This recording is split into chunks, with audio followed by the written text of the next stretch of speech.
ज्ञान की दिव्य चेतना में अपने मन को स्थिर कीजिए। प्रलोभन, लोभ, लोगों और संपत्ति से आसक्ति, इंद्रियों की दासता, अपनी आत्म प्रकृति की अज्ञानता, आलस्य और यंत्रवत जीवन जीना आपके सुख के सबसे बुरे शत्रु हैं। ध्यान के द्वारा विकसित दिव्य चेतना में अपने मन को स्थिर रखते हुए कार्य में व्यस्त रहें, क्योंकि तब आप वास्तव में प्रसन्न रहेंगे और आप वास्तव में जी रहे होंगे। जब मैंने ध्यान करना आरंभ किया तब मैं कल्पना भी नहीं कर सका कि मुझे कभी इसमें इतना आनंद प्राप्त होगा। परंतु जैसे जैसे समय बीतता गया, मैंने जितना अधिक ध्यान किया, मेरी शांति और आनंद उतने अधिक बढ़ते गए। यदि आप वर्तमान जीवन शैली से तंग आ गए हैं और फिर भी आप नए अनुभवों के लिए इसे अधिक इच्छाओं और अधिक संपत्ति से भरते जा रहे हैं, तो आप गलत मार्ग पर हैं। प्रलोभनों से बचने का अति विश्वस्त उपाय है प्राकृतिक जीवन जीना, ईश्वर के साथ सामंजस्य में जीवन।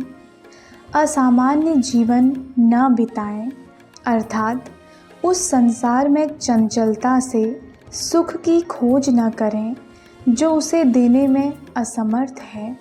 जीवन बहुमूल्य है। प्रतिदिन मैं प्रभु से प्रार्थना करता हूँ, यदि आपकी इच्छा हो तो सब कुछ मुझसे ले लें। परमपिता, मैं अपनी ओर से सब कुछ अति उत्तम करने की कोशिश कर रहा हूँ, परंतु इसे निश्चित रूप से जान लीजिए कि सबसे पहले मैं आपको प्रसन्न करना चाहता हूँ। मैं दूसरों को भी प्रसन्न करने का प्रयास करूँगा, परंतु किसी अन्य वस्तु से अधिक मैं आपको प्रसन्न करना चाहता हूँ। जब आप इस प्रकार प्रार्थना करते हैं तो आपको इच्छाओं की अनेक परीक्षाएं देनी पड़ सकती हैं, परंतु जैसे जैसे आप बुरी आदतों और प्रवृत्तियों के साथ लड़ते जाते हैं, ईश्वर धीरे धीरे आपके पास आना आरंभ कर देते हैं और अंत में आप देखेंगे कि एक ज़बरदस्त बाढ़ की तरह वे आपके समस्त अवांछनीय अवगुणों को बहाकर ले गए हैं। भगवान कृष्ण ने कहा था, जो व्यक्ति इंद्रियों के द्वारा विषयों को ग्रहण नहीं करता, उसके विषय थोड़ी देर के लिए निवृत्त हो जाते हैं, परंतु उनमें रहने वाली आसक्ति निवृत्त नहीं होती।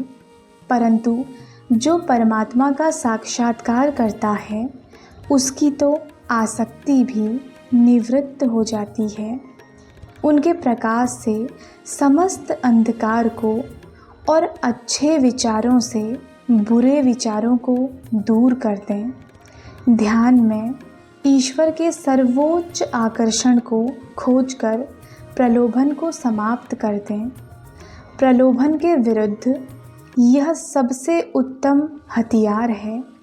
जब भी आपको लगे कि आपकी इच्छा पराजित हो रही है, तो तब तक ध्यान करें जब तक कि आप ईश्वर की उपस्थिति को अनुभव न कर लें।